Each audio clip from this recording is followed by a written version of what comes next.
Welcome back to my channel. आज हम देखने वाले हैं क्रिया आधारित लागत अंकन क्या है। तो जानेंगे एक्टिविटी बेस्ड कॉस्टिंग क्या होता है। तो उसके पहले उसका बैकग्राउंड पढ़ लेते हैं, है ना। उसको जानना इंपॉर्टेंट है कि ये क्यों इस एक्टिविटी को क्या किया गया है, लागू किया गया है। ठीक है, तो देखते हैं। ऊपरी व्यय के लिए लेखांकन लागत लेखांकन का एक महत्वपूर्ण भाग होता है। ठीक है, तो जो ऊपरी व्यय होते हैं ना, उनको लिखने के लिए जो लागत लेखांकन है वो इम्पॉर्टेंट है। तो पहले ये समझ लो आप, एक्टिविटी बेस्ड कॉस्टिंग का मतलब क्या है। कॉस्टिंग मतलब लागत हो गया आपका, ठीक है, और वो बेस्ड है एक्टिविटी पे। तो हम क्या करते हैं, क्रियाओं पे आधारित जो लागत है ना। तो जो लागत है किस पे आधारित होगी, क्रिया पे। किसी वस्तु को उत्पादित करने के लिए जो क्रियाएं कर रहे हैं हम, है ना, जो क्रियाएं होंगी या की जाएंगी, तो उन क्रियाओं का लागत निर्धारण करना है। हम क्या करते हैं, पहले क्या होता था, उत्पाद है तो उस उत्पाद का क्या करते थे, लागत निर्धारित कर देते थे। लेकिन अब क्या कर रहे हैं, हम उन क्रियाओं का लागत निर्धारण करेंगे। जितनी क्रियाएं होंगी उस वस्तु को उत्पादित करने में, उन अलग अलग क्रियाओं का लागत निर्धारण करेंगे और उसे क्या करेंगे, उस उत्पादों में आवंटित कर देंगे, है ना। बांट देंगे कि इतनी इस उत्पाद को उत्पादित करने में इतनी लागत हुई, दूसरी वस्तु को उत्पादित करने में इतनी लागत हुई।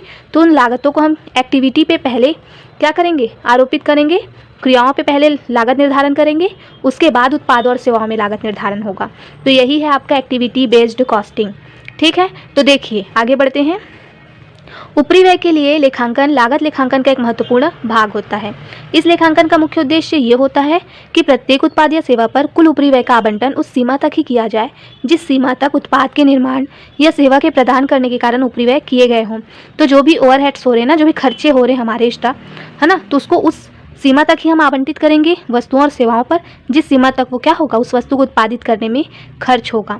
तो जितने ऊपरी व्यय किए गए हैं वस्तुओं और सेवाओं को उत्पादित करने के लिए, तो उतना ही उस वस्तुओं और सेवाओं में ऊपरी व्यय हम क्या करेंगे, चार्ज करेंगे। ठीक है, निर्धारित करेंगे। तो पहले क्या होता था, परंपरागत लागत अंकन व्यवस्था में ऊपरी व्यय के आवंटन एवं अवशोषण के लिए अनेक रीतियों का प्रयोग किया जाता था। और ये जो रीतियाँ थी वो दरों के रूप में प्रचलित थी। पहले जो लागत होता था ना, ऊपरी व्यय के आवंटन में जो रीतियाँ प्रयोग की जाती थी वो दरों के रूप में प्रचलित होती थी।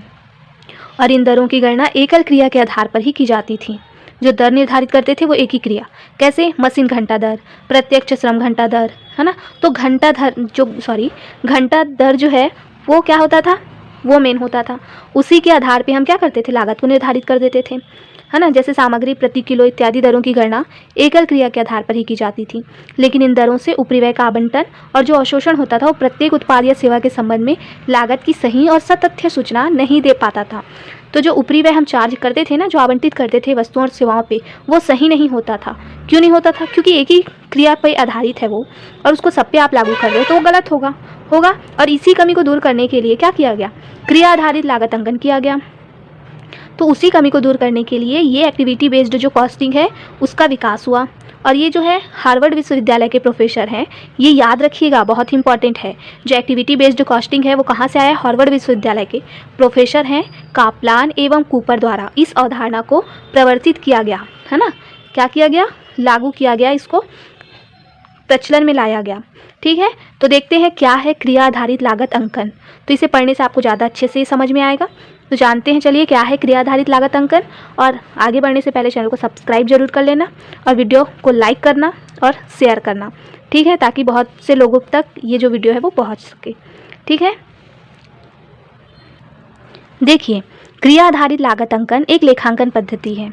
ये हमको पता है, जो ये एक्टिविटी बेस्ड कॉस्टिंग है वो क्या है ना, लेखांकन कार्य पद्धति ही तो है, जिसमें हम क्या करते हैं, उत्पाद या सेवाओं के स्थान पर क्रियाओं की लागत निर्धारित करते हैं। क्या करते हैं, उत्पाद या सेवा का लागत निर्धारित नहीं करते, हम क्या करते हैं, क्रियाओं का लागत निर्धारण करते हैं। तो उत्पादों या सेवाओं के स्थान पर क्रियाओं की लागत निर्धारित की जाती है। और इससे होता क्या है, इससे परंपरागत पद्धति की तुलना में, जो पहले परंपरागत पद्धति होती थी ना, उसकी तुलना में उत्पादों और सेवाओं के लिए जो ऊपरी व्यय लागत का निर्धारण जो है वो अधिक शुद्धता के साथ निर्धारित होता है। तो पहले क्या होता था, इसमें कुछ कमी होती थी ना, सही नहीं होता था। सब पे लागू कर रहे हैं लागत, जो ऊपरी व्यय है उत्पादों और सेवाओं के संबंध में जो ऊपरी व्यय लागत होता था वो सही नहीं होता था, उसमें कुछ कमी हो जाती थी। तो उस कमी को दूर करने के लिए तो ये आया था, है ना। तो ये जो ऊपरी व्यय का जो निर्धारण होगा ना, वो अधिक शुद्धता के साथ होगा।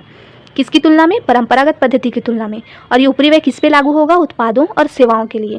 तो उत्पादों और सेवाओं के लिए जो ऊपरी व्यय लागत है, ऊपरी व्यय जो खर्च आ रहे हैं ना, उसका जो निर्धारण है वो शुद्धता के साथ निर्धारित होगा, किसमें, एक्टिविटी बेस्ड कॉस्टिंग में। तो परंपरागत पद्धति में श्रम घंटा या मशीन घंटों की लागत केंद्रों पर ऊपरी व्यय के अवशोषण का आधार बनाया जाता था। तो परंपरागत पद्धति में क्या करते थे, श्रम घंटा, मशीन घंटा, इसकी लागत को केंद्र में रख के ऊपरी व्यय का क्या किया जाता था, बंटवारा कर दिया जाता था, उसको आवंटित कर दिया जाता था। और क्रिया आधारित लागत अंकन की अगर हम देखें तो कुछ परिभाषाएं बहुत से लोगों ने दी है, तो उसे भी देख लेते हैं। तो आपको इतना पता चल गया होगा कि क्रिया आधारित लागत अंकन क्या है, जिसमें उत्पाद या सेवा के स्थान पे क्रियाओं की लागत निर्धारित की जाती है। वो क्या कहलाता है, वो कहलाता है एक्टिविटी बेस्ड कॉस्टिंग, अर्थात क्रिया आधारित लागत अंकन। ठीक है, अब देखिए कापलान और कूपर के अनुसार जिन्होंने इसे प्रवर्तित किया है ना, प्रचलन में लाया, तो देखिए क्या है क्रिया आधारित लागत अंकन व्यवस्था।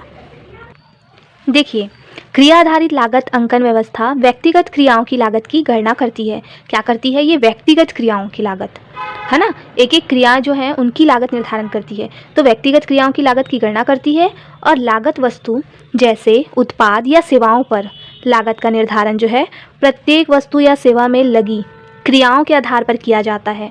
तो जो लागत का निर्धारण होगा उत्पाद या सेवाओं पे जो लागत का निर्धारण होगा कैसे होगा, उन प्रत्येक वस्तु या सेवा में जो लगी क्रियाएं हैं, तो ये क्रियाओं के आधार पर ही लागत का निर्धारण होगा। तो इसमें बस छोटा सा पॉइंट है, क्या है, क्रियाओं के आधार पर ही वस्तुओं और सेवाओं का लागत निर्धारण होता है। तो पहले क्रियाओं का लागत निर्धारण कीजिए, उन क्रियाओं के लागत को क्या करना है आपको, उत्पाद या सेवाओं के लागतों पर क्या करना है, आवंटित कर देना है, उत्पाद और सेवाओं पे उन लागतों को बांट देना है आपको। तो वही क्या कहलाएगा, वही कहलाएगा क्रिया आधारित लागत अंकन या एक्टिविटी बेस्ड कॉस्टिंग। ठीक है, कभी कभी शॉर्ट में लिखा आएगा ABC, तो ABC इसी को कहते हैं एक्टिविटी बेस्ड कॉस्टिंग। ठीक है,